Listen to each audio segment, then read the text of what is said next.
All right, we're live. Welcome in, everybody. We're back. Been a What's couple good? day hiatus. How you doing today, Yosh? Doing pretty good. Won some money in craps the other day with Ant, so what's not to like. Yeah, for all our losses on the football field, we made up for it on the craps table over the weekend. But yeah, it's been a little bit since we've been on. It's been since I think our last stream was last Friday, I want to say. So it's been about a week. So we have a lot of things to go over. There was actually a good amount of injuries and just situations we need to monitor with players moving forward. Uh, let's go over some NFL news and kind of just talk through some of these situations and our fantasy takeaways. So first off, Josh Jacobs questionable. He did miss practice on Wednesday, but was limited Thursday. The latest quote around that situation is that he is hopeful to play. Um, what do you think about that situation? I kind of think he's going to play. He's the type of guy to play through injury before, so I think he's probably going to play this week. But Mm-hmm. let me see who That's the Packers are playing. I think it's a competitive game. They play the Vikings, so I think that's a game he'd want to play in. what up, Mando? Good to see you, bro. Um, What's good, Mando? yeah, I think Jacobs is going to suit up. He's the type of guy, like you said, to play through injury. Um, I think he may be a little limited, like maybe not his full workload like we're accustomed to. Maybe Emmanuel Wilson gets a little more mixed in there. He's been pretty good when he has touched the ball too. Emmanuel Wilson has, so I wouldn't be He did pretty surprised to good. see him get some touches, even if Jacobs does suit up. I think he was a priority pickup on waivers for me this week.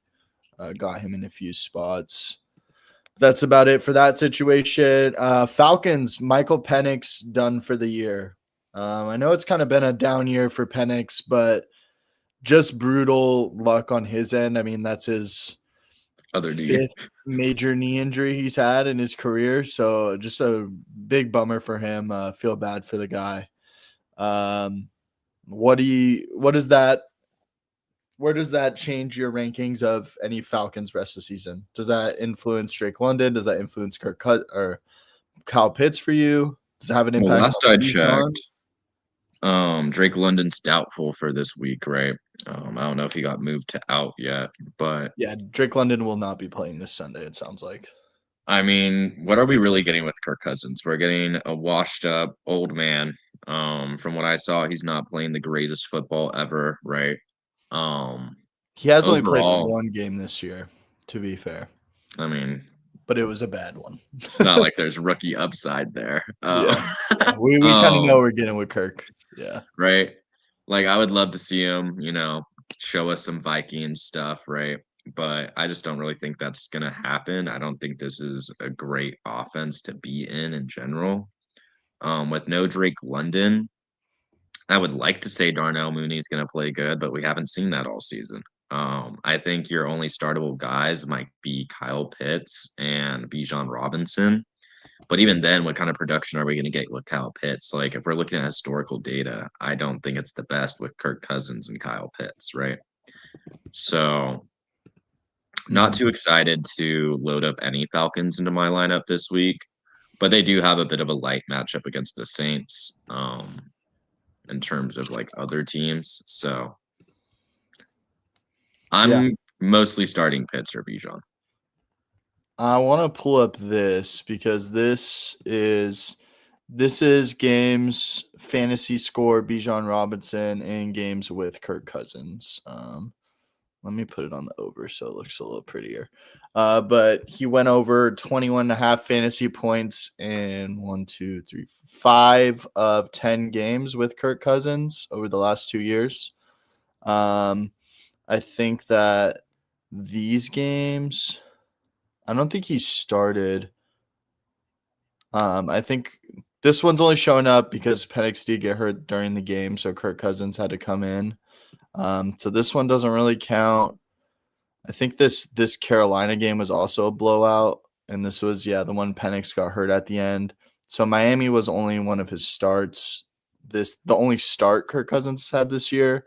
So it's really only this is the 6-game sample size we're looking at from last season, where we did see good fantasy performances for the most part out of Bijan. So I think it's not really going to affect him too much. I mean, you look at the games from last year where he started, scored over 20 points in 1, 2, 3, 5 of the 7 starts with Kirk last year.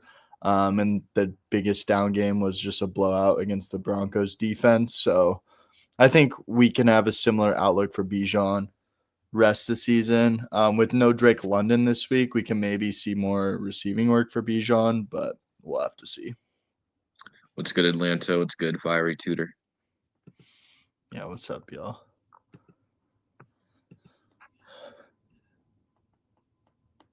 Yeah, I remember that game. That was just the penciled in blow up spot we had for Bijan, and then he sold all our fantasy managers that day.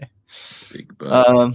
Any other takeaways for I think Tutor's on the money, bro. I just saw that butt the other day, dude. It was looking juicy and big. So Hey, excellent relax, analysis. relax. All right. Let's get into some other news. Joe Mixon was it's been a quiet situation around that whole injury all season, but the first real update we get on it all year is that Joe Mixon is out for the rest of the season. Are supposed to be out, so he'll probably be out. Yeah. Where does that change anything for you? Is that something you've kind of been baking into your analysis with this Texans backfield? What do you think? I mean, we were riding with Woody all season. I feel like the Texans already kind of knew that Mixon wasn't coming back. They were probably just, seeing how competitive their team was this year. Might be an interesting guy to pick up next year. He'll probably drop in the redraft drafts, but I mean, just ride with Woody. I mean, he's playing better than Nick Chubb. I think that last game, you were really high on Woody, but I mean, obviously didn't really get there. But I feel like we can still ride with Woody in terms of his sharing the offense. Yeah, I think I like the spot for Woody tonight. But we also like the spot for Woody last week, and he still didn't get there against the Titans.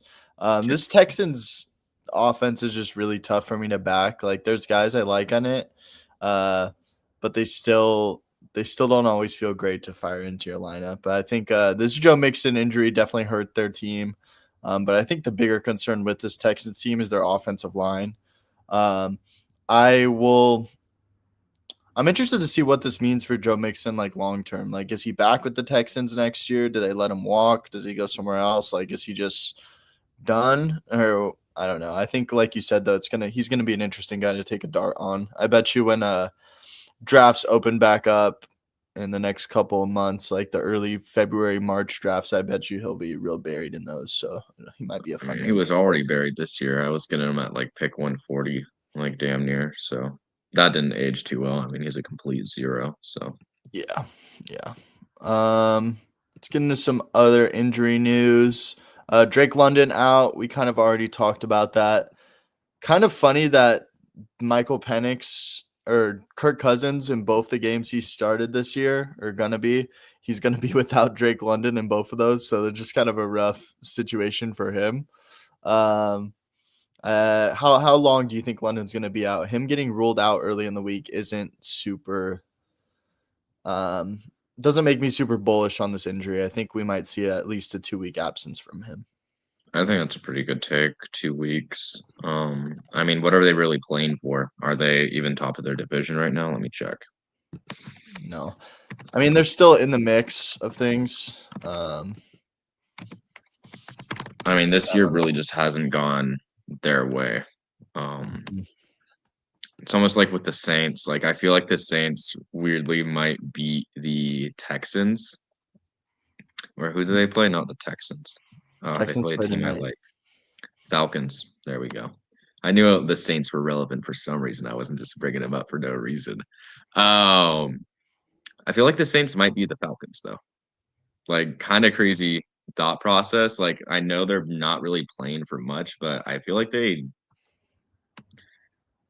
They might be looking good against the Falcons. Just injured. No Drake London. Mooney hasn't been doing anything all year. Who's their receiver two now? KC Washington. Like, what are we really getting with the Falcons? Like Bijan, that's cool. He'll probably lose a touchdown to Tyler Algier. Like,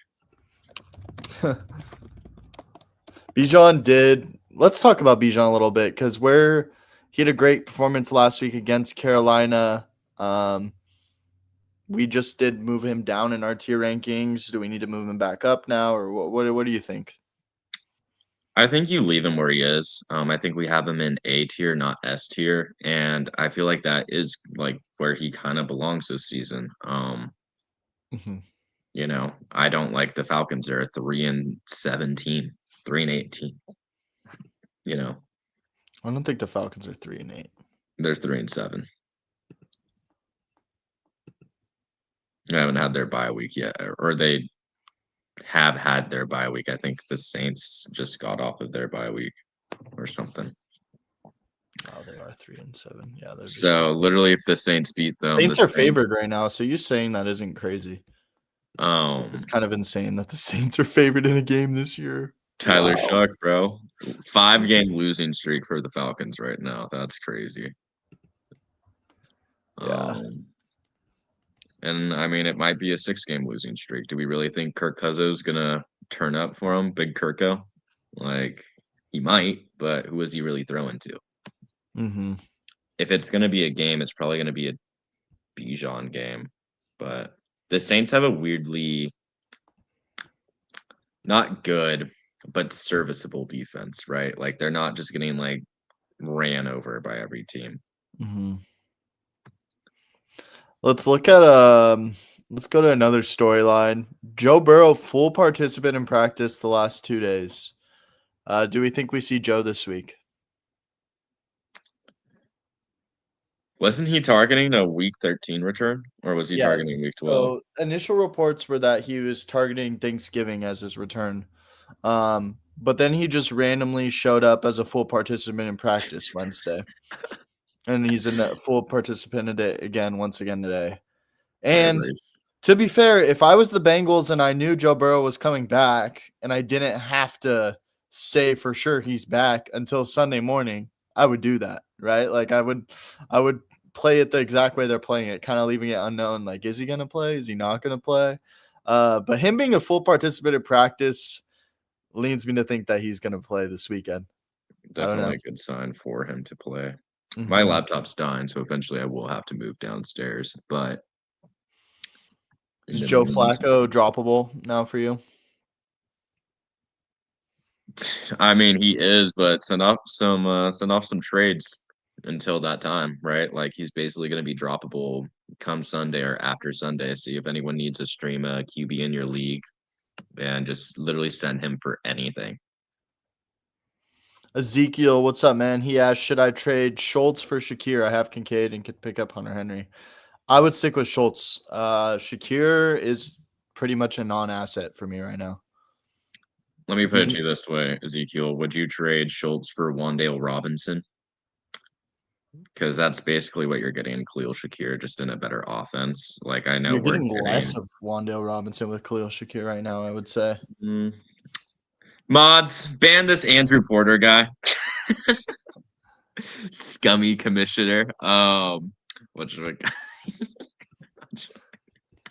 I definitely am leaning Schultz right now. I think he has higher upside, but it's so like I want to get some Shakir, right? Like them basically giving up on Keon Coleman is making me pretty bullish on Shakir. Like I think Kincaid is also going to be out this weekend. Last This time I checked my tonight. roster. Yes. So I mean Shakir basically receiver one for the Bills. And if anyone has any upside, it's going to be the receiver one for Josh Allen, right? Me personally, just to look at these two that are asking about Shavers and Io Sivas. Shavers is cool. I think Gabe Davis is weirdly cooler. That's going to be a really bad aging take, I fear. But I do have Gabe Davis rostered in a very deep league right now. Um, I mean, Shavers has had this role all season, and he only popped this weekend, right? And popped, I think, is what was he like 5 or 8 receptions or something like that. Hmm. So I'm not really loving the talent. Like, I think he was an undrafted player as well. Like,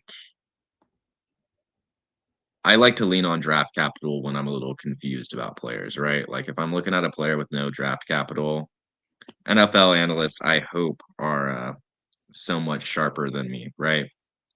Hmm. So I would lean towards Gabe Davis, the guy who's coming off a 2-year injury, finally fully healthy, has the rapport with Josh Allen, chose the Bills out of all teams to go to. Um, Of course he did. yeah, like I'm leaning Gabe Davis, right, over Shavers, and I love the stream start via Sivas this week. I think it's pretty high upside. It's good frosty. Yeah, I think I'm Yoshi Voss over Shavers this week. With Shavers, this is just a really tough matchup against this Texans defense, right? And it's really tough for all these Bills receivers, right? I know we're kind of getting like which Bills wide receiver can I start this week? Like I need one of them. Someone's gonna get there. I think the answer is none of them tonight, dude. You look at this Texans defense. You got Kamari Laster at one end, and then you got Derek Stingley at the other cornerback spot, and then you got Will Anderson, Daniil Hunter coming at you every snap. The Texans play a lot of man coverage, and with this current Bills wide receiver group, I don't necessarily know if I trust any of them to gain separation on these guys. And with the pressure that this D line is going to get on Josh Allen, I think the answer this week is just it's going to be a Bills running back receiving game. You might see some Dawson Knox receiving work. Just a little flat concepts where he's chip blocking and leaking out to the flat, so Josh Allen has a safe, easy target he can throw to. I think we're gonna see a lot of Cook one-on-one with linebackers, and I think that's the matchup that the Bills should really be looking to exploit in this one. I think Josh Allen running the ball is something that we're gonna see this game. Me and Josh, we were talking about it over the weekend actually, and how like why I don't know why the Bills don't run Allen like could you imagine the Bills ran Allen like how they were running him against the Bucks in every game? Hmm. And I think this is the spot where they're gonna have to run him. I mean, you have no wide receivers this week. I mean, you have them, but like I said, I really hate this spot for them against these Houston corners. I think they're going to need to rely on Josh Allen in the run game, and I think they're going to need to rely on James Cook. Probably see some Ty Johnson mixed in there in the receiving game. So for that reason, I say give me Yoshi Voss. A long-winded answer to that, and just kind of starting to preview some of my thoughts on the game. I I same sort of thing Yash was saying. I don't really feel great about Shavers. I think after a dud week this week, he's going to be on the waiver wire again next week. I'm I don't higher know. on Isaiah Hodgins than Tyrell Shavers or whatever his name is. I don't know if I agree with that, but do you think I Bucky love will play or should I start Woody? I would go Woody Ezekiel. Bucky is another one I had written down on us to get to on this week of injuries, but he's been limited in practice still yet to get that full practice in, and someone connected to this Bucks team, um, Rondé Barber, did come out and say Bucky will not be playing this Sunday, which I don't know how not to take that 100%, but just I would put it at like an 80% chance Bucky doesn't play as of right now, so I'd go ahead and play Woody and feel good about it. I like this spot for Woody too. Depends on who you're giving up to stash Garrett Wilson. If he's just sitting on your waiver wire, sure. If you can afford the roster spot, I don't hate it. What did Wide. Aaron Glenn just say? He said like they're gonna see what they have in their players or something. I saw that quote, but like the only players they can see something they have are like Mason Taylor and AD Mitchell. So I don't think they're gonna be trotting out Garrett Wilson rest of the season, to be honest. Yeah, I'm not super bullish on that situation, but if he's sitting on your waiver wire for free, like sure, go pick him up. Fiery asked, why'd they give Tootin so many carries last week? I didn't watch the game. This is something I actually had written down on the show notes too, on something I wanted to talk about. So if you were, I was watching this game at the airport, and in the first half, they were Bayshall Tune was out carrying Travis Etienne. And it wasn't like Tune started the game. No, what happened was Etienne started the game, had a couple okay runs, nothing super crazy. And then Tune came in and just instantly had like a couple like really, really good runs consecutively, where he would just hit the hole super hard, lowered his shoulder, got like an extra 4 yards after initial contact.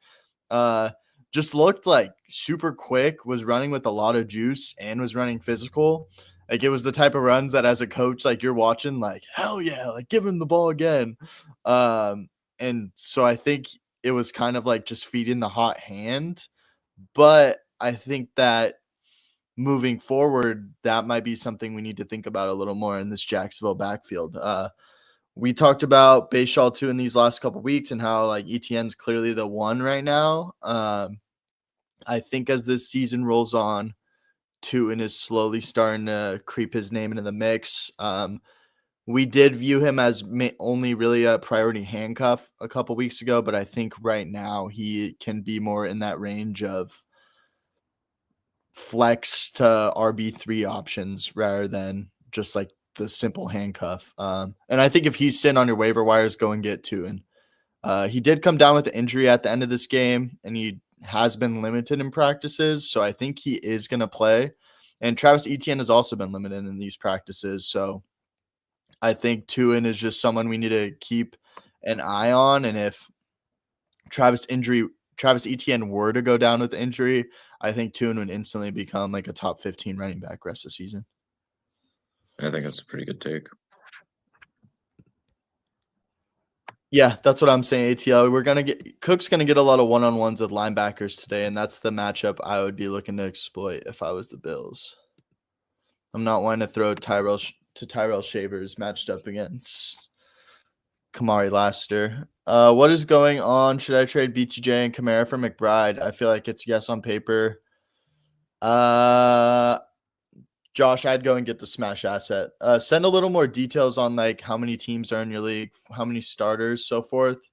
It said you're losing depth, but McBride is clearly the best start of these guys, and I don't know how much depth you're even getting with Kamara and BTJ in a week-to-week Even basis. if BTJ was living up to his potential and people's thoughts on him this year, I still would take the McBride side, I think, if that helps. Yeah. Frosty asks, play Purdy or Dart? 4-point touchdown, passing touchdown. Who do we play? Giants, Lions. Uh-oh. Niners, Panthers. Give me Brock, honestly. I like the rushing upside with Dart, and I think he's normally good for 20 fantasy points from what I've seen, but that Lions defense is no joke.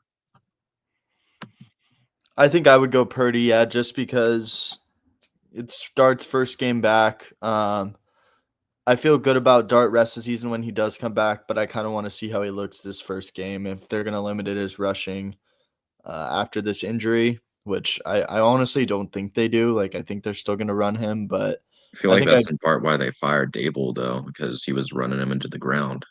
maybe, yeah. I think the bigger reason on the Dable firing, though, is that they blew, over like Please. 4 10-point leads this year. Yeah. Josh also added that he had Trey Benson coming back, which is something that I actually had on my list of things to talk about today, because he's been limited in practice this week. And the Cardinals activated his 21-day practice window, which leads me to believe that he'll probably, if I had to guess, be returning next week. Is kind of the the memo I'm getting there. What do you think about that situation, Yash? And where when Trey Benson does come back, are you gonna be ranking him rest of the season? I'm not excited. I feel like the Cardinals have basically given up on the run game. I mean, he's going to be the lead runner for the Cardinals when he comes back. That's not like in denial, but I feel like most of his production you're going to get from him is going to be from the receiving game, not even the rushing game.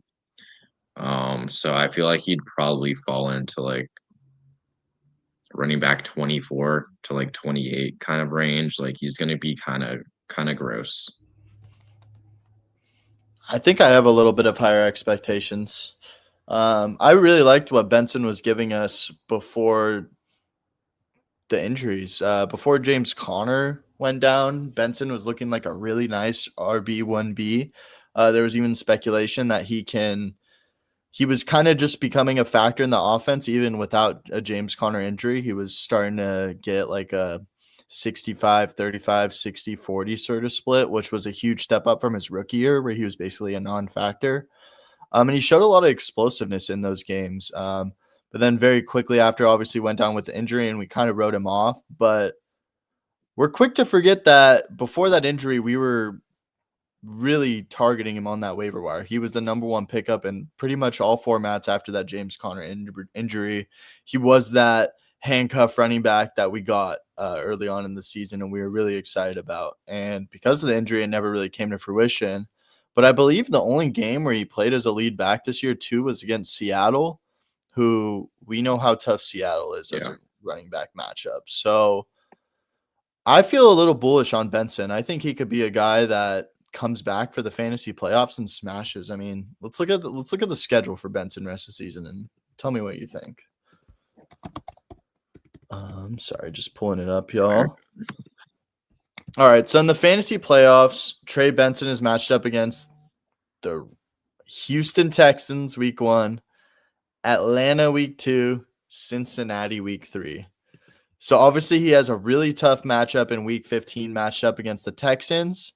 But if you can get by that first round, Atlanta week 16, Cincinnati week 17 could be the guy you need in that week 17 spot for sure. And even week 16, the Falcons haven't been super stout against the run this season. They have kind of been a run funnel. So I'm bullish on Trey Benson, man. If you can go and get him as a toss in a trade, or if he's still sitting on your waiver wire, go and get him. I think he's a fun name to talk about rest of the season for me. ATL said should be getting Scary Terry back next week. Seems like it, but I'm more bullish on Trey Benson rest of the season than I am about Terry McLaurin. I'll say that. I mean, Where I are get you at on that, the Terry honestly. stuff? Yeah. I mean, I'm not excited about any commander. Who are you starting on the commanders right now? Maybe Debo week to week in your flex. Um, but no Jaden Daniels. I mean, we're seeing how bad this offense truly is. Like, I don't know how the hell he brought them to the NFC championship like that. Mind boggling to me. With Diami Brown as a wide Yeah. receiver too. Um, this offense sucks. They are basically moving off Bill from what I'm seeing with my real eyes, and I'm realizing, bro. Have you seen the stuff that say that Bill was like a fantasy football plant? Yeah, I've seen that. The So first ever funny. fantasy football plant. But like, dude, I'm not excited about anyone on the Commanders, and even if Terry does come back next week, what are you realistically getting with receiving split between him and Debo with Marcus Mariota as your quarterback one, right? Because I've been seeing a lot of rumblings that they probably won't even play Jaden Daniels rest of the season, which honestly, I get it. Like, I wouldn't want to do. There's no point. You're putting your franchise guy out there to get re-injured. Like, it doesn't make sense. Yeah. So I think Jaden's done. I would maybe avoid Terry, trade him off. I mean, I want to get to this question from Frosty. If you give me, Yeah. you already know I, who my first answer is. Brian I, Thomas Jr., number yeah. one worst pick of the year. Number two, probably Justin Jefferson. Number three, My pivot was gonna be Bill when you were talking about Bill. I was gonna say, Bill. speaking of top 5 worst picks, when Bill snuck up to the 4th round at the end of the fantasy cycle, Uh, that has an argument for sure. Um, AJ Brown let's too. think of Horrible pick. let's think of guys that weren't injured, or that aren't bad picks because of injury. Like guys that have just been bad picks because they've been bad picks. I think Brian Thomas, like you said, obviously has got to be in there. I was thinking Ashton Genty just because he was going ahead of Jonathan Taylor and Devon Achane, which I think just instantly makes him a bad pick. That was But kind of like my reasoning for saying Justin Jefferson. Like he is yeah, not living up to the 105 or 107 or wherever the hell you drafted him, right? Like Ashton mhm, Genty's the running back 15 or whatever in points per game, but mhm. you drafted him as the running back 3 or 4. Terry McLaurin's been a pretty bad one, from Yeah. where he was going to. He was also slid up super early. Um, TJ Xavier Hawkinson. Worthy. I'd say TJ Hawkinson's been an awful pick at tight end. I We agree were with that. taking him in the top 6 tight ends, and he's like barely been startable. Then you got guys like Darren Waller for a couple weeks coming off the street and giving you better tight end production. You got Harold Fannin, you got Rondé Gadsden all outproducing you when you were going like 100 picks ahead of them. Um, Gabe Davis just elevated from the practice squad for this game, by the way. okay. And who Um, did I say? Yeah, I think honestly Xavier Worthy gotta Xavier be one of the Worthy. worst ones, bro. Mhm. Like, what was he, 4th to 6th round? Yeah, Xavier Worthy's been bad.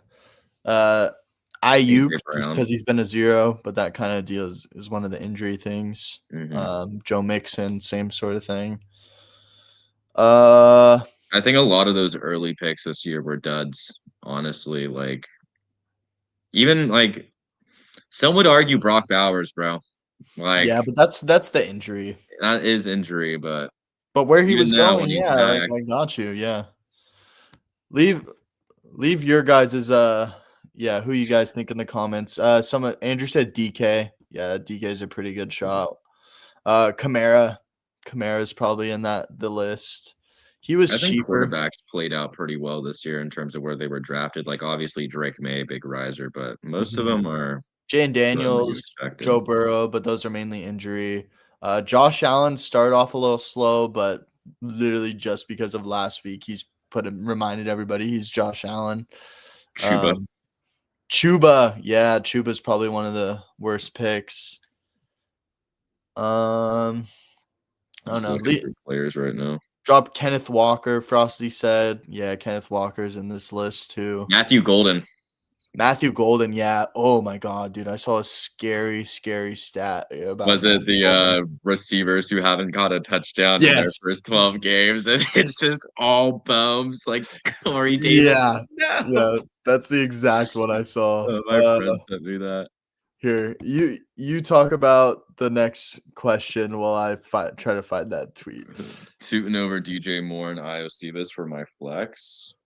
I mean, honestly, I'd rather go IOC and then Tootin than DJ Moore in that order.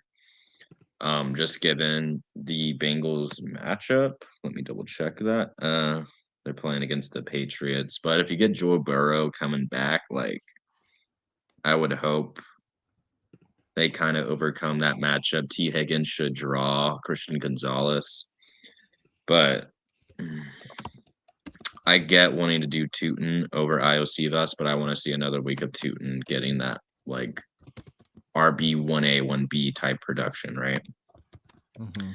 They might play him back at like, 2080 with ETN just because he's coming off injury. Who knows? But I want to see it one more time before I just start him over someone who's a high quality streamer like IOC Bus. I think I prefer Tua to Yoshi Boss. Really? Mm-hmm. There's your answer. I like Tua though. Like as someone who like frankly wasn't really drafting much of Tua this year, like I thought it was just gonna be the ETN show, and when we were paying the same price for both of them, I was drafting ETN every time. But I can't deny how good Tootin looked in this last game, especially.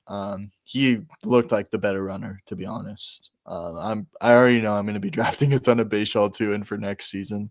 Yeah. Frosty asks, what do we expect Hendo's stat line to be? It's hard to say. 11 carries, 60 yards, 2 receptions for 18 yards, and then maybe a tud to Ramondre. Someone write that down. If that hits for that stat line, you owe me like $5 or a like and a sub. Yeah. I think with Ramondre back, we could still pencil in Hendo for 12 to 15 touches a game. It's kind of been the mark I've been saying. And I think that that's enough for a player like Hendo. As long as we're still getting him involved in the receiving game, we're still getting him on the outside runs. I think that's something we can be excited about.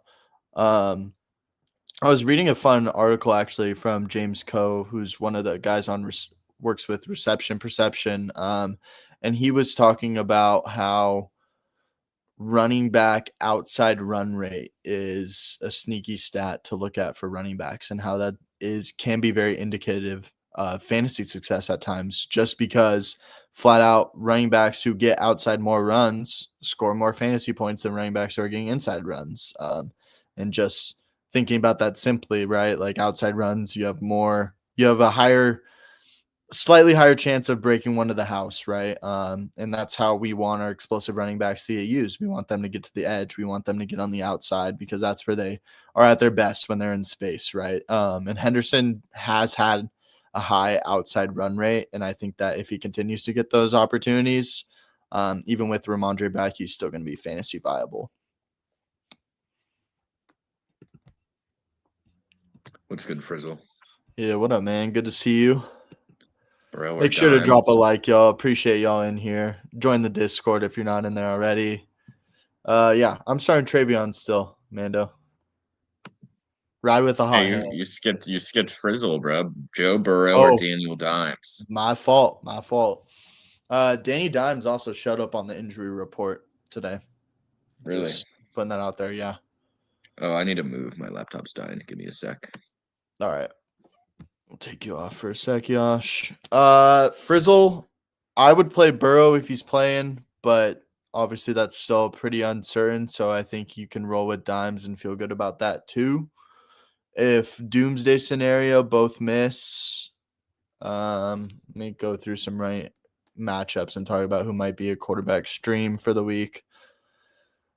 Joe Burrow against Patriots, Lions, Minnesota. Not wanting to play anyone there. Sam Darnold against Tennessee could be fun. Daniel Jones against the Chiefs, even if he doesn't play, honestly doesn't feel super great. Shador versus the Raiders. Probably don't want to play Shador. I'd go Burrow if he plays for sure. Give me Travion, Mando.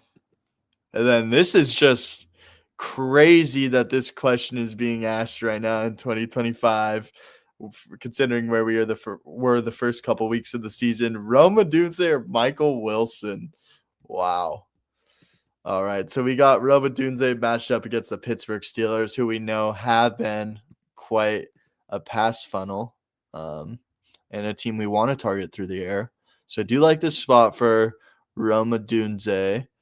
And then Michael Wilson, on the other hand, is facing the Jags, who are even more so a major pass funnel as of right now. We did see them play well against the Chargers last week, but I think that was less because of their secondary and more due to their pass rush, just getting home whenever they wanted to against this god-awful Chargers O-line that we have right now. This is a great – Mando, let me know who your other starters are, because – doesn't feel great to bench either of these guys this week, considering they both have friendly matchups. And it feels crazy to say this, but I think I might lean Michael Wilson. Crazy you're saying that. Michael Wilson against the Jags is just such a good spot. That's what we thought about freaking the Chargers last week, bro. The Jags are showing up. The Jags got something to play for. That's what I was talking about, though. It's I think that is more of a Chargers offensive line, Jags pass rush than anything to do with their secondary. This Cardinals offensive line that much better? Yes. the Mm. the Chargers are down like half their starting offensive line, both tackles. And are Coming just into the season, weren't the so bad. Jags defense like premium type defense? Like I feel like we've kind of just discounted that because of a couple of bad games they've had against good teams or mediocre teams. I'm almost willing to ride more with that, but you are getting the receiver one for the Cardinals with Michael Wilson, who are a pass heavy team. So Yeah. And Jacoby Brissett's been airing it out. And the thing about Brissett, he'll get rid of the ball. this is true. Pick 2, Yoshi Voss, Burden, Jacoby Myers, Mooney, or Kareem Hunt. You like Burden this week, huh, Atlanta? Give me I thought you were Jacoby. saying I think Jacoby's ill. the most locked and loaded of this group, to be honest.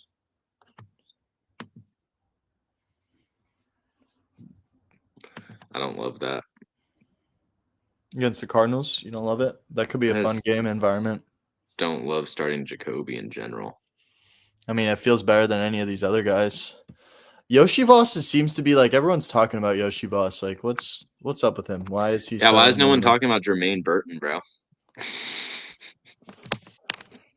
I'm gonna Why cry if why is that why is happens. everyone talking about Yoshi Voss and putting his name in the start sits like he's only gone like this guy's only gone over 10 points 2 times this year, guys. Last season he had that one really cool goal line touchdown. That's why people like him. He's flashed. Yeah, I just don't think he's very good. Like I don't love the talent from him, to be honest. Fair. Give me Jacoby Myers. Give me Kareem Hunt because he'll score a touchdown. I don't Even like with the analysis there, not gonna lie. Who are they playing? The Colts too, bro. Like you really think he's a ride in for a touchdown against the Colts? I mean, no, but he has the most locked and loaded role of all of those other players. Mooney's going to be the receiver one for the Falcons, led by Kirk Cousins. Io Voss will be the receiver two for the Bengals, led Why is by he the one? Nate Burrow. Oh, that's why he's being talked about. It's because Jamar Chase is out. Yeah, So you that's why. forgot the spit gate, bro. So that's why Io Voss is very interesting because who are they going to really trot out there? Mitch Tinsley, Jermaine Burton, who's been a healthy scratch like 4 times this season. This is See why people like Io Voss, bro? Like, who's going to get the ball? Noah Fant? No key. Chase Brown. Against, they have a tough matchup. The Patriots, dude. Yeah, but Chase Brown through the air. He's been getting. Hey, you were talking about Chase Brown knocking the receiving work like he did, and he got 6 receptions once again this last week. So, I can't believe that. That's crazy to me.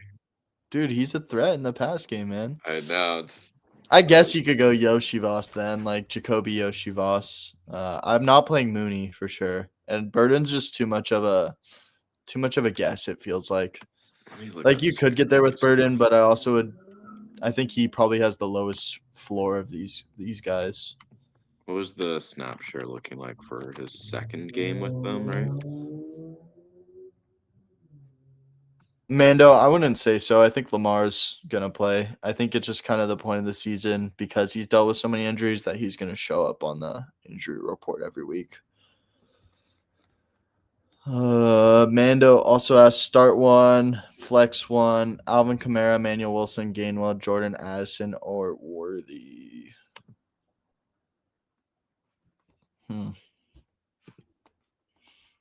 You going Alvin Kamara here?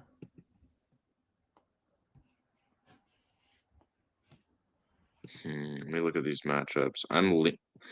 What was the analysis I had last week with Alvin Kamara? It was the fact that he had one of his best rushing games of the year. And what was the change the Saints made?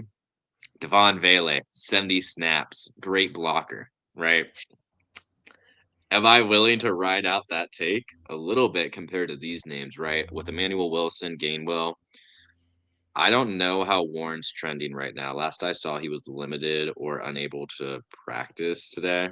Warren seems like he's gonna play. Yeah, so that sucks for Gainwell. I'm not starting Jordan Addison with JJ McCarthy. I'm not. Let me look at their matchup. I think they play. I already said, yeah, the Packers. I have a pea brain sometimes, guys. Sorry. Um, Worthy hasn't done anything for you this season, so I'm not really considering him, especially against the Colts.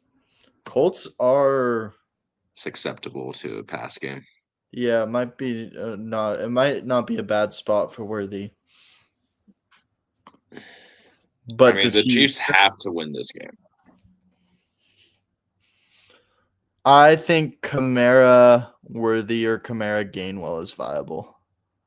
And then obviously, if Josh Jacobs doesn't play, Emmanuel Wilson is the best of this group. But I do think that Josh Jacobs is going to play. If you're telling me to start running backs and flex one player, I'd probably go Kamara Worthy. I think those are your two highest upside players. Mm-hmm. ATL, yeah, Mariota actually did play well against the Dolphins. I cannot lie. That was just the weirdest game ever, too. The Dolphins deciding to not kick a go ahead field goal within 2 minutes and go for a touchdown was like probably one of the stupidest coaching decisions I can remember on an NFL game. Like, that was just awful. They did not deserve to win that game after they did that. Chivalry King asked, should I trade Chase Brown and Bo Nix for RJ Harvey and Joe Burrow? My running backs are Hall, Jacobs, Dowdle, and Benson. Standard, so no PPR.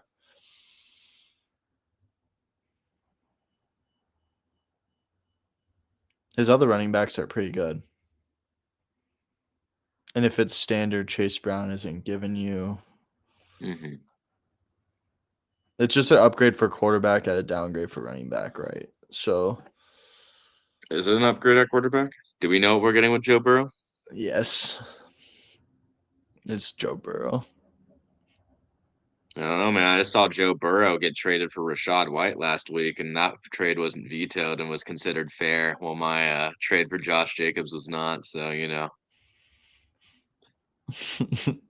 I think in this one, I would hold. Bo Nix does have a really nice playoff schedule. So although, like you said, Burrow is an upgrade on paper, I think you just ride with Nix. Chase Brown is a better asset than Harvey. I think Bo Nix is getting a lot of negative media coverage right now, in terms of like social media and like mainstream media. Like a lot of people are like, "Oh my God, if Bo Nix was better, like the Broncos, blah blah blah," right? But Sean Payton likes him. Sean Payton's the coach. Bo Nix, I think, is still a top 10 QB in terms of points per game on this season. I haven't checked, but I mean, it's like my take with who is it?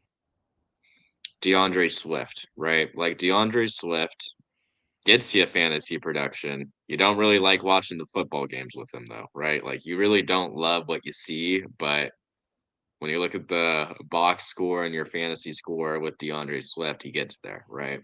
And Bo Nix is kind of the same type of player, but at quarterback, right? Like I don't like watching Bo Nix play football. I don't. Um, but I mean, we saw his upside. We saw a 40-point game from Bo Nix this season, right? Like he has more rushing upside than Joe Burrow. He's got a better O line than Joe Burrow, right? I'll Mm-hmm. ride with Bo Nix for now, but I think you're winning at running back low key. Like, yeah, it sounds like a downgrade, but RJ Harvey just came off probably the worst game he will have as the starting running back for the Broncos. Like, we had already known that was going to be a rough running back matchup for him. Only gets 30 yards, right? Like, what is that? 3.3 yards for your standard. Yeah. So I think it's a nice buy low on Harvey. And honestly, a little bit of an overpay on Joe Burrow because you're almost projecting him at like Patrick Mahomes' production without seeing him do that. He didn't even do that while he was healthy, I don't think. He only played one full game this year, to be fair. I mean, we can look at last season too. I don't think I love Joe Burrow. I think he's like a great player. He's one of my favorite quarterbacks in the league. I love the underdog story, but in terms of fantasy production, it's a different story, I think. Or not. Last season he's a dog. I'm just looking at these numbers, Jesus Christ. Yeah, dude, you're Um forgetting. Joe Burrow smashed down the stretch last Joe year. Burrow to go. He But won people leagues. what are the Um, Bengals looking like right now? How competitive are they? ATL traded injured Bowers for Keenan and Bill because Eckler and Najee Harris were out week 2. That's rough, man. Bengals are 3-7. All right. Mando said his for the Michael Wilson, Roma Dunze thing. His other wide receivers are Justin Jefferson and Pickens. I mean, Pickens, you got to fire up, but Justin Jefferson, like, with what he's been doing, like, his name probably should be in the consideration with that pool. Like, I still think I'd prefer him to Roma Dunze, but that's as closer than you think based off the name alone. Where are you on that? So start 2 of 3: Justin Jefferson, Michael Wilson, Roma Dunze. You Michael can't Wilson, bench Justin Jefferson though, right? Like that's the problem with Justin Jefferson. He's like a weird roster clogger, you know? Like he's one of those guys where you know he's going to get 12 targets, like 8 to 12 targets a game minimum. And at the same time, what is he going to do with those targets? How many is he going to reel in? How many of those targets are going to be accurate? How competitive is this offense going to be against the Packers who just showed us they like to play slow, right? Realistically, you're probably good for 11 points with Justin Jefferson. You might get 20 from Rome. You might get 4, you know? So I don't love Justin Jefferson this year. I think I would order it Pickens, JJ, then Rome out of those options. so we're benching Michael Wilson, Yeah. who is coming off the highest yardage total of any wide receiver this season. Yeah, off of what, 48 completions from his quarterback while playing down the entire game. Like, Do if you we? just said you like the spot for Trey Benson, you can't also love the spot for the receivers because No, that no. Trey Benson probably isn't playing. I was just saying I like Trey he's Benson projected the 11 points this week rest of the season. on my Benson. ESPN roster. Yeah, No, I I just like playing. checked. I like the spot for Wilson. I like attacking the Jags team through the air. Um, yeah. To be honest, though, I think you still do play a Dunze. Although, I don't know. It's a toss up for me. That just makes me think I need to be taking some Michael Wilson in weekly drafts. I think it's a high upside play. It just depends. Like, what are you projected against the guy you're playing? Are you projected more? Are you projected less? Because I think Michael Wilson might have. I could see Michael Wilson outscoring Justin Jefferson, dude. I really can. Yeah, it's nuts that we're having Like, this conversation right now, but yeah. dude, Justin Jefferson is my receiver 3 in a league right now. Like, what are we doing? You know? Yeah. I'm with you, man. Um, let's talk about this. Let's talk about Shador Sanders, who made his debut this last weekend Perfect transition into against the Frizzle. Ravens. Not super encouraging performance, but to his credit, hadn't received any reps with the starters, blah blah blah. Tough thrown in at halftime against a tough Ravens defense. What do you think about this? Do you think, and he is going to be the starter this week against the Raiders? Is this the Shador blow up spot? What does this mean for the Browns? What does this mean for Dylan Gabriel moving forward if Shador plays well? Do you think he's going to play well? What do you think, Josh? I saw this funny TikTok last night before I went to sleep. You know, when you see a player on the Browns, you have to adjust their stats for AFB, adjusted for Browns. Okay. But on a serious note, I mean, the Raiders suck. Anthony just saw the Raiders suck in person. Bought this flight, got robbed by the casinos just to see his team get smashed by the Cowboys. With that said, All The right, Browns let's might suck. relax, buddy. With that said, the Browns might suck more. Like Shador wasn't getting the best production. We have this whole narrative the entire season that Kevin Stefanski doesn't even like Shador, didn't even want to draft Shador, wants to not set him up for success, right? Even with all of that narrative out of your mind, let's just break it down. Let's assume that Shador was a second to third round rookie, right? What are you seriously getting from a second to third round rookie quarterback in their first start? Even though it's a soft matchup, what are you realistically getting there? 200 yards, 250 yards? Where are those passes going? All season it's been to the tight ends. What is Jerry Judy doing for you? He's only had one good game. Gets 8 targets, doesn't do anything with them. Cedric Tillman, another interesting player who might get, 5 targets, 3 receptions, 38 yards, right? That's probably something like what his line's at right now on Underdog. I'm not excited, right? Like, I know that Shador is an interesting player, but it's a home game for the Raiders. They're coming off an embarrassing loss. You know, it's an not individ.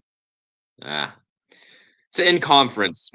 It's an in conference game, right? AFC game. I don't love the spot for any Browns player. I wanted to start Harold Fannin this week, Frizzle, but even with him, who I consider their number one pass catcher right now in terms of fantasy and honestly, kind of in terms of real life, I like Jawan Johnson and Kyle Pitts better than Fannin right now. And that was not true for the first 10 weeks of this season. I'm with you. So I think it's just coming down to reality. I like the quarterback switch. I like Shador Sanders, right? It might be nice, but what are you getting from a rookie quarterback on their first start? Yeah. I think I'm interested to see how this goes. I don't know if I'm necessarily like super excited on terms of fantasy implications for it. Like I'm not gonna be playing Shador Sanders, not gonna be playing Harold Fannin, not gonna be playing any Jerry Judy, but I might be playing some Quinshon Judkins. I think this might be a game where we see Quinshon Judkins get a lot of work. And I do expect this game to remain competitive, which it's like we talked about. Quinshon Judkins very game script dependent. Uh, this is going to be a game that they can probably keep close, so he should be able to get his usual heavy workload. On the other side of things in this one, is Myles Garrett going to get 10 sacks? Like, He might. who's He going to might. block him? Like, and we know Gino's not going to get the ball out. We know Gino's good for taking sacks. Like, I might hammer some Myles Garrett sack props over the weekend, to be completely honest. I'm gonna have to hammer a Geno Smith fumble prop, bro. That could be a fun one too. But yeah, that I'm excited to watch this game, to be honest. Like it's a gross one, but it's kind of fun. It's Shador nice seeing Sanders. two gross teams. And also too, like Shador Sanders has the like we talk about like revenge narratives. Like Shador Sanders was Supposed to supposed go to like Raiders. he wanted to go to the Raiders. He had the connection with Tom Brady, and they passed on him like 5 different times. Um, I don't think I could see Shador playing well, to be honest, but we'll see. It's a soft defense. Like if he is gonna play well, I think this is a matchup he would do it in. It is not great that this is his first start of the season, but we'll see how it goes. Did you see his stats against like pressure looks and like blitz? Like it's not good. It's not good Yeah, it's stuff. bad, but I don't like drawing from that just because it's such a small sample size, and like watching that game, Baltimore saw him in the game and like was like, all right, we're gonna send every blitz package we have at him, and it was just clear that Shador was Welcome like, to the whoa, NFL. yeah, like, and to be fair, like if you're Shador Sanders, you haven't even practiced with the starters, like you haven't Mhm. touched the field all season, like you're game planning, but it's different when you're game planning as the starter, right? When you're like really like you argue like, oh, you should be doing that still as the backup. Like, come on, bro. Like, are you really gonna like fully study the opposing team's defense like you should be doing when you're the backup? It's just a different type of workload and expectation when you're the starter, and now the coach is also putting that on your shoulders. When, to be honest with you, like coaches don't care about the backups during the week. Like they care about getting the starters ready to play. So getting thrown in the fire, Baltimore throwing the kitchen sink at him, like that's a tough spot for him. We talk about too, like this Baltimore defense has really improved throughout the year. They still have a lot of star talent on this defense. Like it's not that wasn't an easy task for him at all. And I don't want to be like super apologist for Shador. Like it wasn't great. But I think he did show some flashes of like the throw he hit Harold Fannin on the last drive where it was like right over the middle, 25 yards downfield. Like that, I think was a better throw than anything I'd seen Dylan Gabriel do all season. So I'm encouraged by a couple plays like that. But we'll see how he looks against the Raiders and Max Crosby. That's not an easy guy to go against your first NFL game either. For Frizzle, I think Jaden Higgins is a good stash. Just in general, you're not even looking Mhm. at your roster. Like, I think he's the receiver 2 on the Texans right now. Mm-hmm. Mando said Niners or Jaguars defense better start. Oh, the Niners defense, how far we've come. Um, Give me the Jags. I'm high on the Jags. Yeah, I think I'd go the Jags too, to be honest. Even though he talked about like in the spot for the Cardinals, like Brissett has been turning the ball over. Better kicker, Badgley, Butker, McPherson. I guess McPherson. I think McPherson, just because. I mean, is Mike Badgley is Lions kicker? Yeah, Mm-hmm. I kind of like Badgley against the Giants at home. Yeah. All Butker's right. another one. I I think would we're. probably do Badgley, Butker, Fearson. Mm-hmm.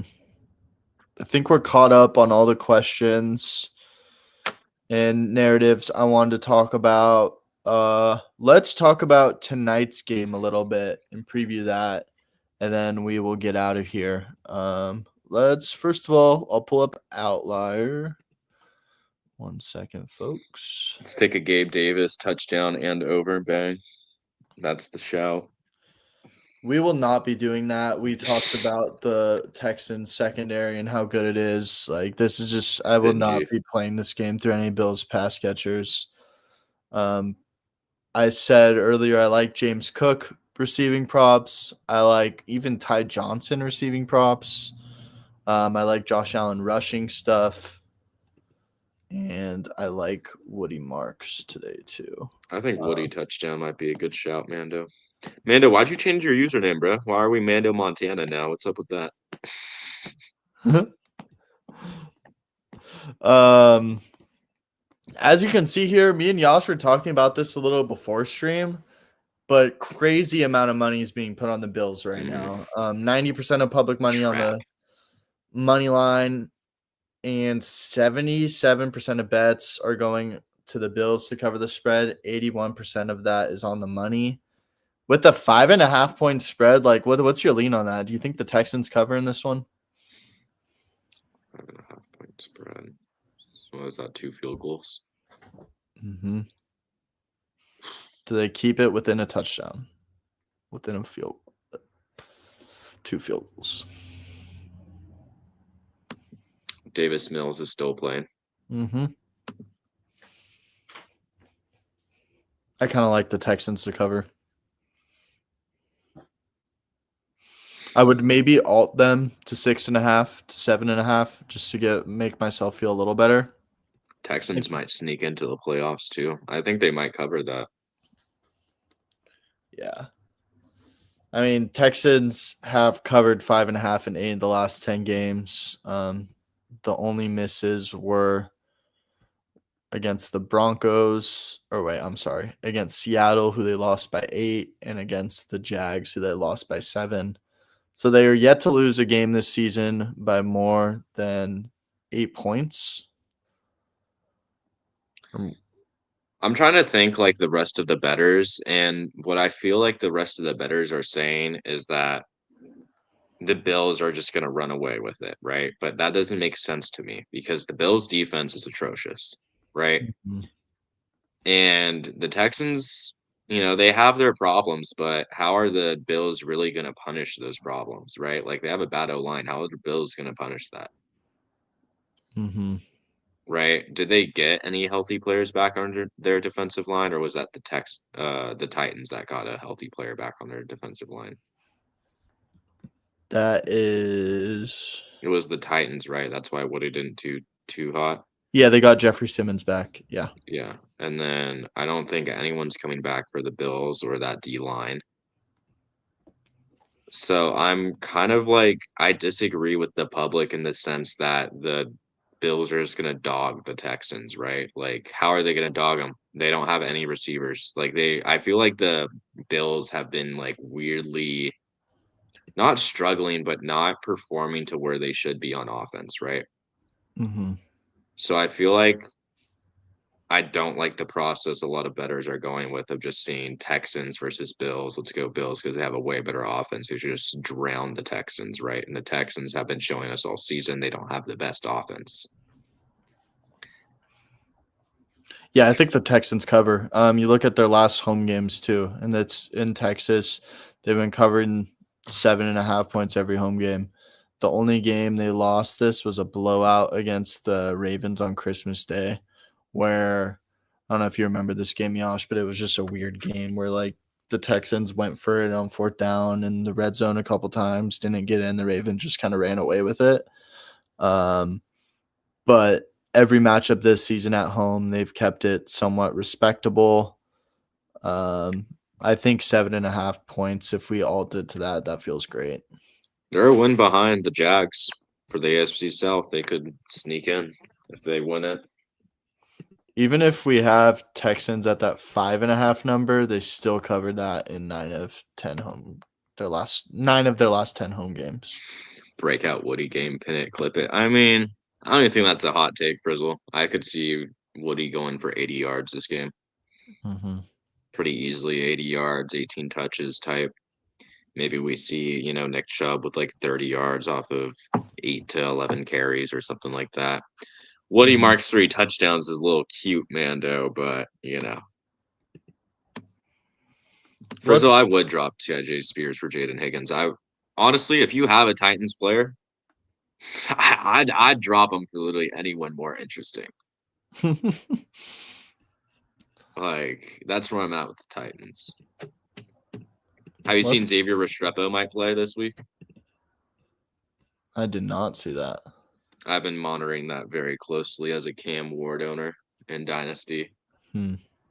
But even then, like, what kind of impact is he going to make? That guy who just played over him this week, I think his name was like also Mitch Kinsley or something. Mitch Kinsey, like, dropped 2 wide open passes from Cam Ward, 5'11 guy. Don't know why they're trotting him out there over Restrepo. Is Little, Nick is Nick stop. Chubb rush yards a good play today? What is it at? 20. Let me look at the splits. Like I know Woody's the guy we love recently, but like You got to take your good odds where you get them. Let's see. this feels like a pretty good time to take Chubb. I almost like Chubb touchdown better. Who's been getting more red zone? It's Ben Woody. Chubb's only scored in 2 games this year. Damn, RotoWire doesn't even show me who's getting red zone touches. That's annoying. I think rush yards is a really sharp play right here. You can literally take him at 9.5 rush yards on Price Picks, which is like What? actually free. I mean, he did just get 18 snaps this last week, and He out of those did. 18, how many did he rush for? I mean, he played 34% of snaps, 23 rushing plays. He rushed the ball 3 times for 17 yards. Damn, he low-key been kind of a dog these last 2 games. 5 rushes, 47 yards, 3 rushes, 17. Nick Chubb, I see you.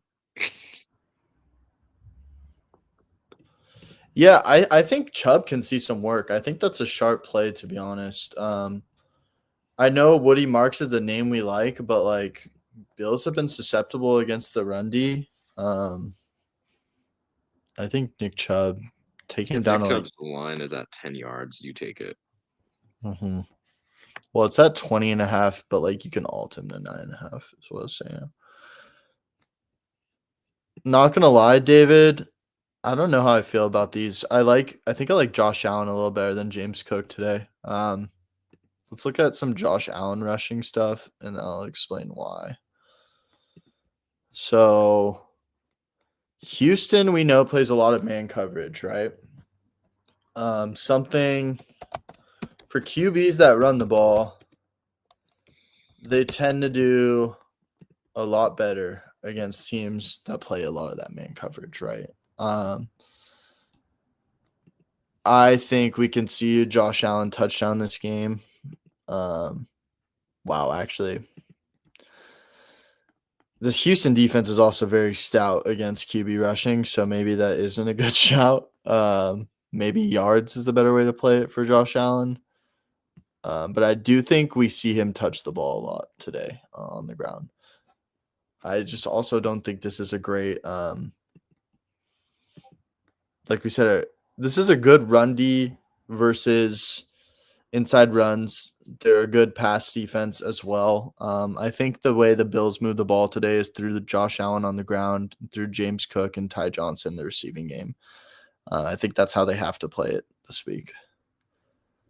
Josh Allen, we talked about this early on the stream, but we like the way in competitive game scripts how they run Josh Allen. And I think that this game will be a competitive game where he is forced to run the ball. I like Josh Allen rushing stuff a little more than James Cook today. The Texans are very stout against running backs. Let me pull up James Cook and I'll explain. But they can give it up through the air, which is why You I'm gotta saying I take like. Fairbairn. Props, 100%. Honestly, a Kaiki Fairbairn is on your waiver, bro. Go pick him up. He probably is because he was injured for like 2 weeks, but he's the number one kicker. So yeah, if we look at running back rush yards, Houston is third on terms of rush yards given up to running backs, and then receiving yards is 11th. So both are matching up as unfavorable, but we obviously see that through the air is playing better than on the ground against Texans running backs. When we look at touchdowns, they're about middle of the pack on terms of running backs, but just because of the volume overall, they don't allow very many through the ground. I think we're getting it at decent odds, getting it at minus 105. Usually we see James Cook a little more juice to the over. So I think an anytime touchdown is certainly viable. But I just like playing it through the receiving yards market a little more. When I look at his receiving yards, um, I think that this is a good spot for him. Against this Texas defense, like we said, he's going to see man coverage. Went for 17, matched up against them last year. It doesn't look great overall when you're looking at the season-long data, but we have seen this trending up. And also, too, if you take out Dalton Kincaid, who the Bills will be without, he did smash the over in one of those two games without him this season. The second which being the game against Atlanta where the Bills were just awful on prime time. Yeah, that was a bad game. Poke Varsity said Schultz, Fannin, Mason T, Brock Ryder, Fant. I think I say Dalton Schultz. Where are you? Pokey Varsity, bro. He's a Pokemon fan. Lock in. Um, Oh, my bad. Poke Varsity. I didn't Schultz, see the picture. Schultz fan. I thought he was talking about like Poke, like the food for Yeah. a second. Not Brock Wright. I don't think there's any talent there. Noah Fant's interesting just because you see him coming off of 6 targets, like 5 receptions last week. Schultz, I think, probably has the highest upside, though. I mean, we've seen him smash like what 3 times in a row now. Yeah. And the Bills are like I was looking at defensive standings and like defensive rankings, and I think the Bills are like top 15 in receiving defense. Comma, Yeah. but Anthony had talked to me about this last week, and I think that is just because teams are simply just running it against the Bills and therefore not passing it against the Bills. So it's like it's fraudulent. It's a fraudulent pass defense. The only reason they look good is because they're not being targeted because the rush defense sucks so much, right? So Schultz is an interesting play. I'm not entertaining Mason Taylor, even with not Jacoby Brissett, Tyrod Taylor, right? So I'd probably go Schultz. If you really love Shador, maybe Fannin, but I just went on a whole tangent about not liking any Browns pass catchers with a rookie QB on their first start. Yeah. That's an interesting one, David. I think Ant would like that one. Khalil Shakir over 5.5 receiving yards in the first quarter. That is an interesting one.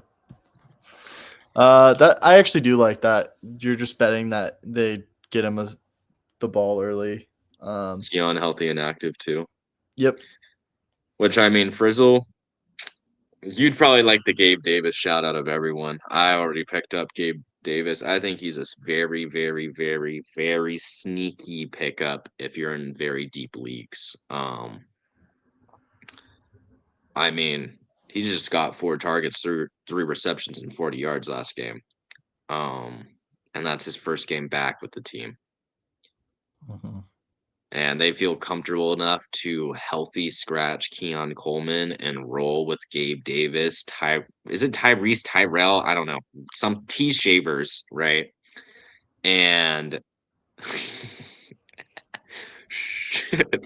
Rose, you would love some of the insanely sneaky shouts I give my one friend over text. I can't give them to Anthony because I'm in too many dynasties with him, but I give it some insanely sneaky shouts. Heard Curtis Samuel's not playing tonight too. Yeah, so it honestly might be a Josh Palmer game.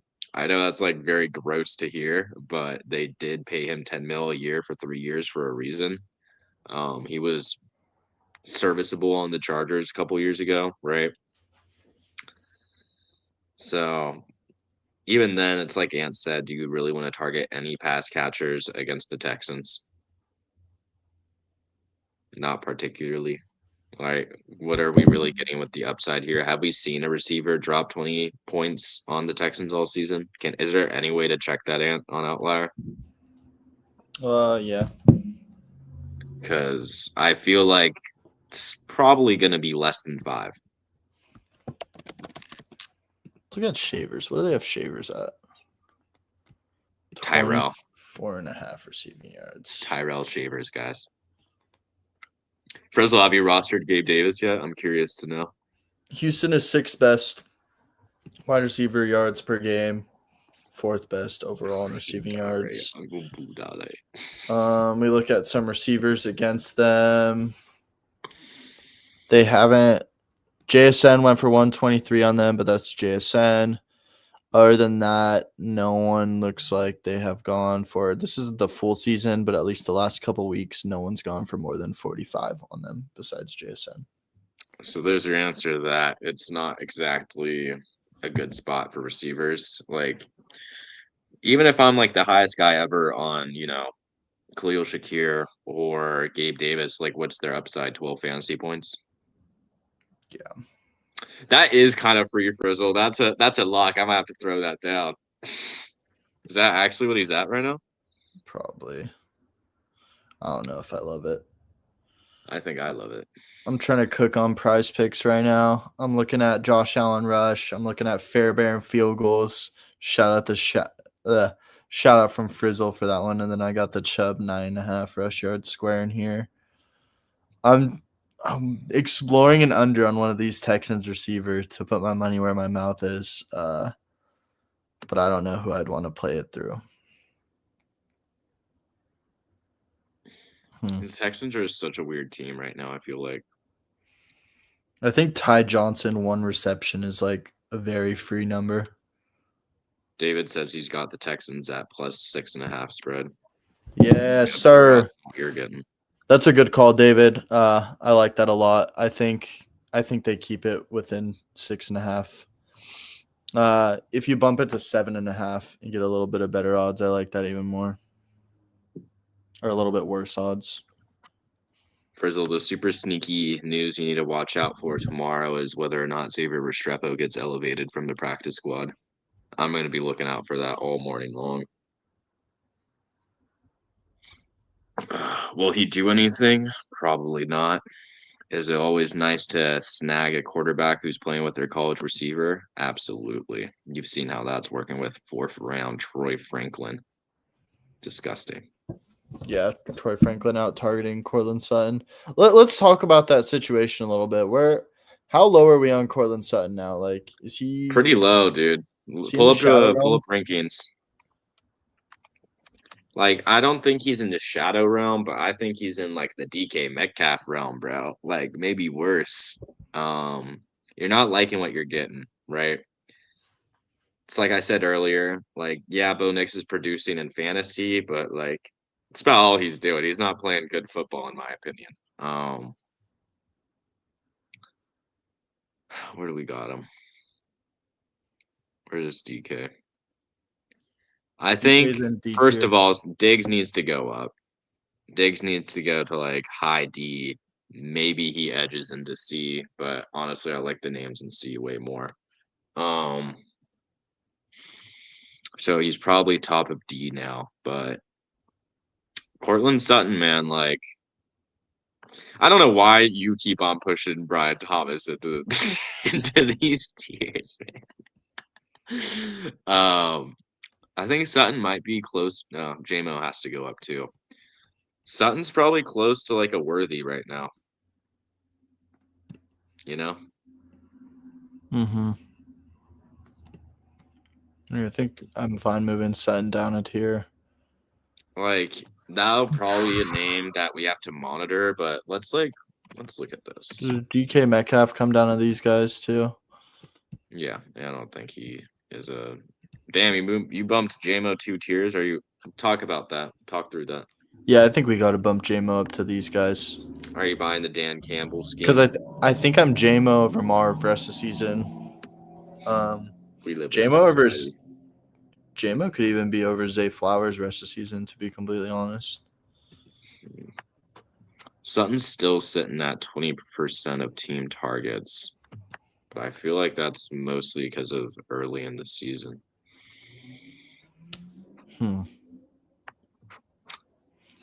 Josh, I gotta run in the bathroom real quick. I'll be You're right back. good. I'll continue to dissect Cortland Sutton for you guys, but he's just not performing where you want him to, right? Compared to the beginning of the season. Like he was a dog.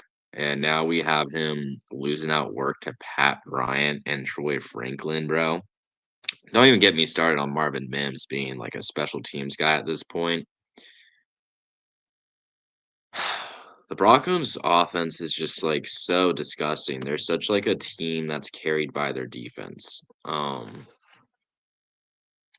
I'm still scarred from seeing Cortland Sutton drop this one end zone touchdown for like 40 yards and it hit his chest and he dropped it. Like I'm still not over that.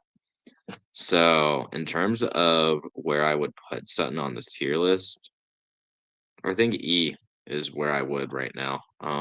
That said, Cortland Sutton probably a decent buy low. Like if you can get Cortland Sutton for an Alec Pierce, and like I know that's weird to say considering we have Alec Pierce a tier above Cortland Sutton. I just think inherently this could just be a bad stretch for Cortland Sutton, right? We've seen this throughout his entire career of him just having these trends of being like a dog and just being bad, right?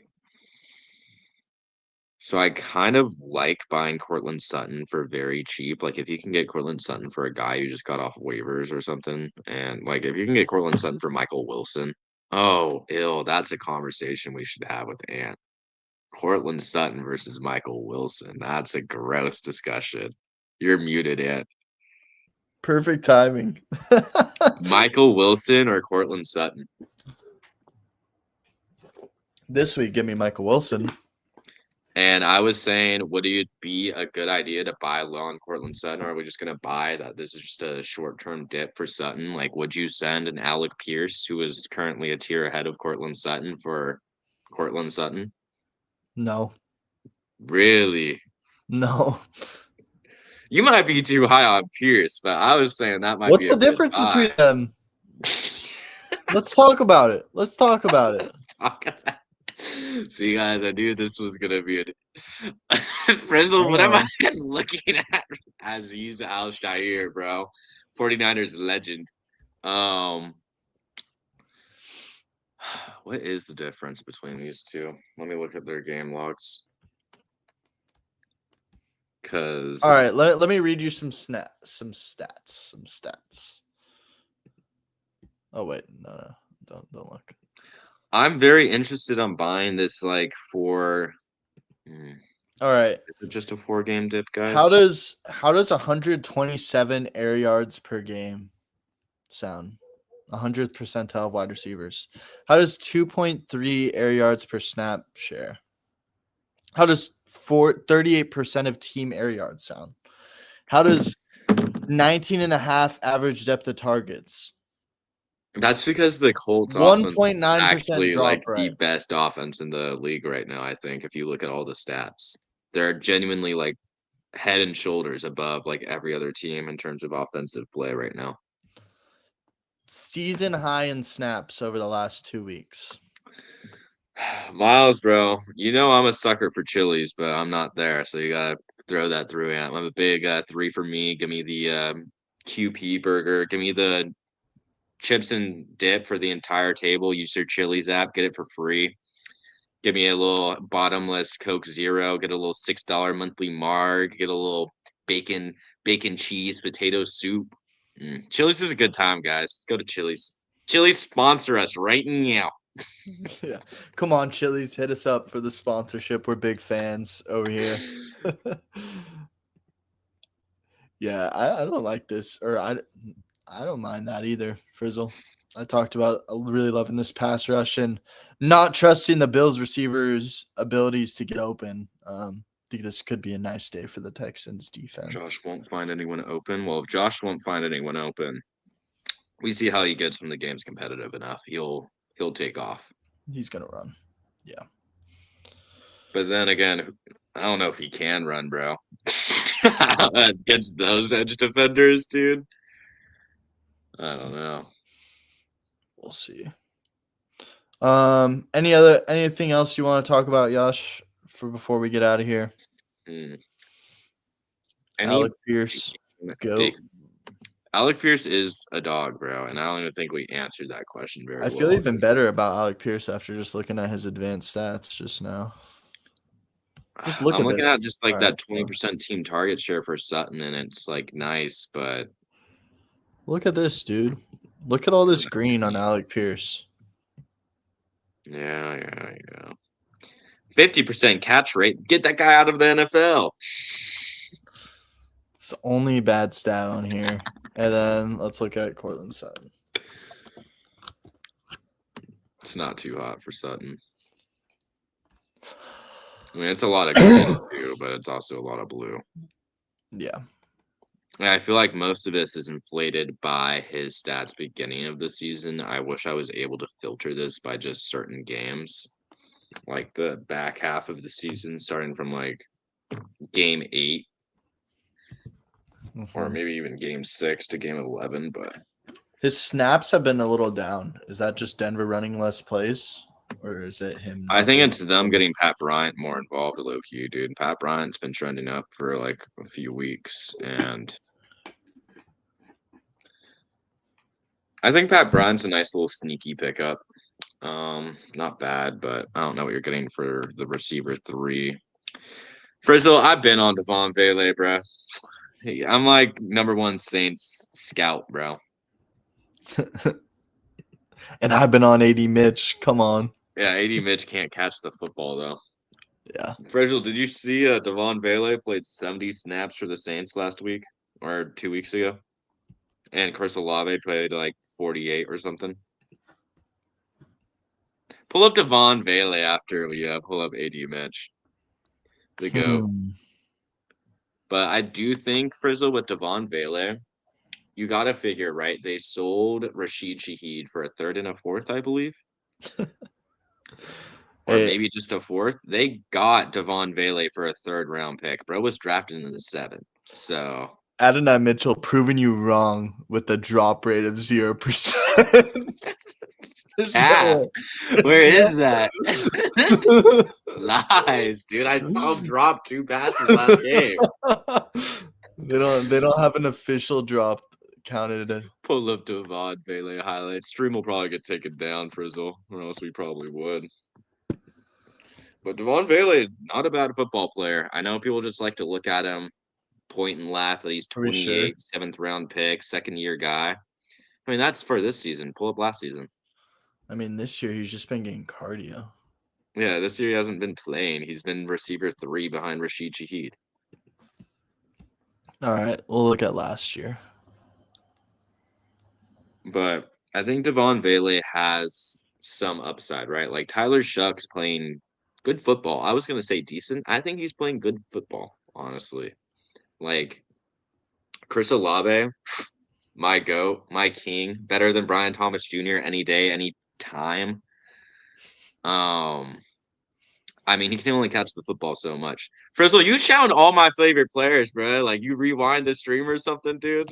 Then on Isaiah Hodgins, bro. Because who do we know that knows Isaiah Hodgins loosely? I know we know someone, Dustin, right? Dustin, Dustin like yeah. somehow knows Isaiah Hodgins. Yeah, one of our friends knows Isaiah Hodgins. So, we kind of been on Isaiah Hodgins since like his first stint with the Giants. Like he's serviceable, but He's fun. He's a fun name. I think who is it they have? Not Sterling Shepard, Darius Slayton. Is he coming back this week? If he Yeah, comes yeah, back, I he don't came think you back can to start practice Hodgins. today. Yeah, Yeah. so Hodgins is kind of out of the equation. Probably going to get dropped to receiver 3 on that offense, but fun guy, fun name. I like him. Mm-hmm. All right. Anything else before we get out of here? I pulled up Chris Olave's advanced stats for you to look at. I thought it was Devon Vele for a second, bro. 28% of team targets is nasty for Olave. Dude, that's why I don't want to sell Olave for what's his face, Devon Achane. Pull up Devon Achane. Let's talk about Devon Achane, bro, because I feel like Devon Achane like deserves his own tier directly under JT and CMC. Like he's just like he's mini CMC. Like he's CMC light. Like oh my god, look at the green guys. Like do we think Mike McDaniel saved his job too? On another note, I don't know. I feel like they're gonna run it back with him one more year. yeah, like can you move off of him after he just dogged the Bills? Like, dude. And they just beat didn't they just beat who did they just beat? Well, they shouldn't have won that game, but they did. Hey man. Just beat the Commanders. I saw an amazing Gruden take last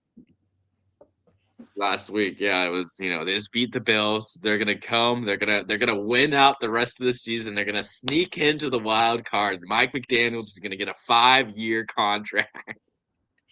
And that's John Gruden, guys. All right. He knows way more ball than I ever could. All right. I'll just openly admit that. So gotta listen to your guys. I think Mike McDaniel's job might be saved, and by extension, we get a couple more years of Devon Achane doing this. Mm-hmm. This is Bijan Robinson. This just sounds so accurate right here. Like this just feels like I could have told you this. Snaps without touch. Everything else green as hell, except him just getting the ball. I guess he has touches per game that are hella high. So weird. have you looked at the NFL standings in a while? These are really interesting, especially for the AFC North. Like Yeah, we can go through that. Bengals could sneak. They could sneak up Oh, above the Ravens, dude. I want to talk about playoff best ball because Let's talk about it. I don't think they're yet to open up any tournament. Oh, Frizzle, you sound like the uh, people in TikTok live streams, bro, dropping 5K on a bet and watching it through a TikTok never live stream. mind, guys. Playoff best ball has dropped on Are Underdog. we gonna get one and done? I could be down to rip one. This is like prime time for everyone. It's like about to turn 7 o'clock EST, All 4 o'clock our time. let's rip. You see Frizzle's parlay, by the way. Let's see it. Actually, Gabe Dave, 2 catches, Fairborn, 2 field goal, Hunter 1 sack for $10. What does that pay out? Like 100 something? dude, take off Gabe Davis catches and run Dude, I James. think that's a lock. I do not. What are the rest of the Bills receivers projected at? Dude, you're gonna be pissed when Gabe Davis is on the field for 30% of snaps, and then the 2 targets he does get, he's just absolutely locked down by Derek Stingley. Two targets, 0 receptions, final receiving yards. Does it Final matter if stat he's line for on Gabe the Davis. field for 30% of snaps if every single one of those snaps he's getting a route? No. Because last game, I'll defend my boy. I'll defend my Gabe Davis take. Where is this? What did he do last week? 22 snaps, which is in line with every other receiver. Tyrell Shavers, 29. Joshua Palmer, 28. Curtis Samuel, 28. Gabe Davis, 22. They are instantly inserting Gabe Davis into this offense. And what? Are they really going to play Curtis Samuel over Gabe Davis again? Probably Chris not. I Samuel's think he's out. injured. Yeah. Yeah. Joshua Palmer might get a small bump. Like, we're seeing like a Patriots almost with this, right? And you're telling me that what, four targets 22 times, like 20 20% of the time he's getting a target when he's out there. I guess it's Bro's just a not, hater. I just don't want to play it through the Bills pass catchers. I'm sorry. Like I just I mean, don't think that's a fair takeaway. To be fair, yeah. I wouldn't bet yards on Gabe Davis, but I think it's sharp to take his receptions. I actually don't know if I'm going to do a playoff best ball yet. I need to. That'll be a full stream. Like we're gonna dedicate a full stream to ripping some playoff best ball. And what actually Because go over our rest of season rankings for each position that we like whatever quarterbacks for that just answered question rest of the stream. yeah, we can I do love that. how he went through the trouble of making that document just to answer just to answer questions the entire stream. Hey, we still had it on screen for a good portion. We didn't even do like the tight end one. Pull it up. Do you have it still? Easily accessible. Yeah. Graham Mertz, sneaky. You know what's crazy about that, Frizzle? A guy in our dynasty league picked up Graham Mertz. I can just do this, Josh.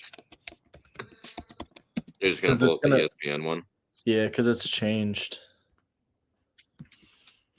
Yeah, but ours was like pretty.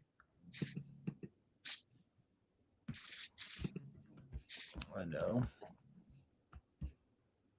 Sounds Alright, like this all is over the place and ugly. updated. Browns best wide receiver schedule rest of season. Broncos sixth best wide receiver schedule. You're not sharing your screen. Oh my bad. Here we go. Lions fifth best wide receiver schedule rest of season. JMO time, baby. Broncos buy low on Sutton. There we go. Vikings second best still. What do you guys think about JJ McCarthy right now? Like, is it just public consensus that we all hate JJ McCarthy until he gives Justin Jefferson 30 fantasy points? I have a take on the JJ McCarthy stuff. You were Um, telling me this take this morning. yeah, I still think he's going to be a fine quarterback. I don't think we're going to get it this year. Um, it's a lot of mechanical things. I watched the film myself and also was watching some film breakdowns to like double check what I was seeing. Um, Dan Orlovsky actually did a pretty good breakdown on it on ESPN, but he was basically talking about how his feet, like just the way he's set up when he's throwing the ball, he has a super wide base, which is obviously not something you want in a quarterback. You want to stay about shoulder width. You want to use your hips. And what he was doing, he was overextending a lot, right? And that kind of leads to just some more inaccurate throws because you're almost throwing it like a shortstop to first base rather than like a quarterback hitting a wide receiver, right? When you're overextending. So what happens in football is that tends to make you sail a lot of passes. You miss high. Um, and that's what McCarthy's been doing. He's been missing a lot of easy completions on just 10-yard outs, like 5-yard hitches, like quick outs, like things like that should be pretty relatively routine throws for quarterbacks. He's been missing. And obviously, like that's a huge negative. Like you don't want your quarterback to have accuracy concerns. But when you talk about accuracy concerns rather than talking about boneheaded decisions and taking sacks he shouldn't and like just bad quarterback play, while yes, missing throws is bad quarterback play, but there's a difference. And I think that he's shown me enough with his college tape and with what he has shown and when it has looked good this year, when he has hit those throws, I think it's clear that he has the arm talent. He knows how to play the position. It's just a matter of dialing things down, dialing things in, chilling out a little bit. I think the 9 persona, like I think he's almost trying a little too hard. Like To answer the media. like not even that, but just like he's pushing. Like he wants it so bad. He knows he hasn't been playing his best. Like he's trying. And I think that's kind of leading to some mechanical mistakes, some mental mistakes where he's just forcing a little bit. Um, and it's Frosty smashed that. those are things that happen with young quarterbacks, right? So it's his basically his rookie year. Um, it doesn't make me feel great about Justin Jefferson rest of season, but I'll tell you what, you give him another full off season with Justin Jefferson, I think they'll be just fine long term. And if this means we get a second round price on Justin Jefferson next year for the first time in his career, I'm going to be still taking a bunch of Justin Jefferson. That's more of like a long term outlook rather than anything this season, but just kind of my thought on the situation. Do I play a Dunze over Pittman this week? No. Mm. I mean, I could see the Colts game being a high scoring game, honestly. And just to clarify, you're getting a Dunze in that trade. I'm assuming you're getting a Dunze for Keenan and Sharp, in which case, give me a Dunze all day. I think Um, he was saying he got offered Keenan and Sharp for a Dunze. oh, well, give me a Dunze side. Yeah. Keenan is a waiver wire pickup, and Sharp, I mean, he's not too far behind. Yeah. Premium handcuff, just not doing a lot right now. No real standalone value with Charbonnet right now. You can maybe flex him in a week, but Adunze is the clear best guy of that bunch.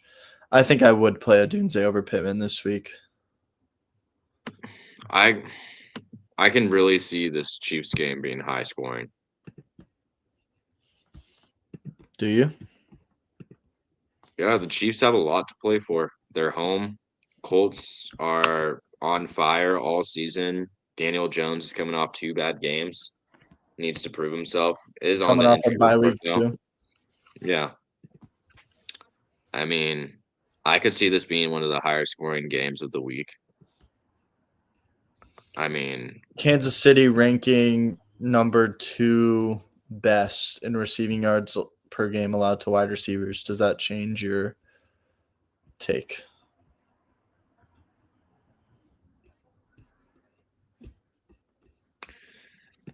no, because what is their rushing defense at?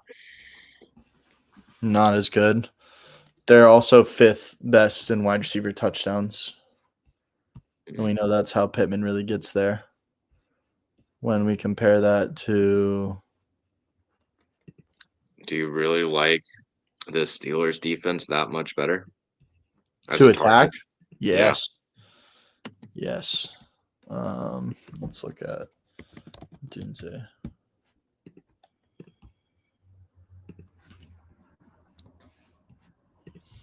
Pittsburgh, literally the worst passing defense to wide receivers as of right now. So funny. I guess so, yeah. I would play a Dunze over him. Touchdowns to Caleb's 13. playing good too. Mm-hmm. Yeah. Is I Daniel like Jones Dunze. actually on the injury report right now? Is that just like him being limited? Like what's going on there? Yeah, I think it was just him limited at practice, but he's going to be fine, it seems like. Since we're on the top of a quarterback, Michael Penix Jr., how worried are you about that? I heard very good perspective on it. You're going into your third year, you're going to be 26, and you're going to have 12 games played. I'm more worried about him than I am McCarthy. Like, very easily. Mm-hmm. Very easily. Does he even get his job next year? Do they explore other options? Do they trade a third-round pick for Spencer Rattler? I think Teams that are QB needy throw out some trades for like some backup guys that are high upside. Talking like a Trey Lance, Malik Willis, even. He looked good against the Giants, actually. He did, Willis bro. I was did. ready to go smash the pickup button on him. Yesterday, I was like, looked damn, good. this guy's looking like a easy plug and play. Yeah, I'm as someone who liked Penix coming out, like I'm more concerned about him than I am about McCarthy. Still has a lot of problems. Mm-hmm. Yeah, let's weak QB draft. I think we could see a Spencer Rattler get moved, honestly. And if Shedeur plays good the rest of the season and the Browns draft a quarterback, do we see Shedeur and Dylan Gabriel get moved? Do we see Anthony Richardson get moved? How would you redraft these guys? I'm listening. It's the quarterbacks from last year's class. It's Caleb, Drake May, Jane Daniels, Spencer Rattler, JJ McCarthy, Penix, Bo Nix. This guy did it and had Rattler in the first and Bo Nix as the last of these guys, which is kind of hilarious. I don't like Bo Nix, but I wouldn't do that. All right, redraft. I think you take Drake May number one. Yeah, you got the 101. Who you taking? Drake May. Got the 102. Where are you going? JD5, right? Or is it still Caleb? You want to go JD5 just because he showed you the playoff contention, right? The drive to win, the mobility with his legs, the maturity at quarterback, not having to develop him for 3 years, right? But at the same time, this is Caleb's real first chance in the NFL. Last year was a dumpster fire on the Bears, just at every level, coaching, management, team, receiver play, quarterback play. I'll just go JD5 because of what we've seen, but it's very close now. I think those two are way closer than they even were pre-draft at the time, and I know they were pretty close at the time too. Yeah, I think I'm still JD5 because I'm just thinking to myself, could you imagine what Jane Daniels would look like on the Bears offense right now? Mm-hmm. He'd be very fun. But I think I'd go May, JD, Caleb, Bo Nix, McCarthy. Really? McCarthy. I'm going Spencer Rattler, dude. I'm going Rattler, McCarthy, Penix. I'm McCarthy, Rattler, Penix. Low-key, in terms of quarterback play, I feel like we might be putting Bo Nix too high. Yeah, he's doing good, but is that because of him or because his defense and his coach and his supporting cast? He's got a top O-line. I agree with you. I just think he's shown the most. I don't think you can I'm not gonna say that because I don't want that to get clipped. But What? What are I you? What are could. you? I was gonna say I could see a world where JJ McCarthy is a better NFL quarterback than Bo Nix, but it's not something I'm banking on. So if I'm redrafting, as if with everything I know now, I would go Bo Nix over McCarthy, but that could be subject to change. Alex, give me JMO. Yeah, JMO pretty easily. And even if Emmanuel Wilson starts, are we excited to play him against the Vikings defense? Probably not. Yeah, give me JMO. Trending up. All right, let's get out of here, Yash. Pretty long stream today. Appreciate y'all who hopped Welcome in back, stream. throughout the stream. Yeah, good to be back. Make sure to drop a like and sub and join the Discord. We'll see y'all in the next one. Peace.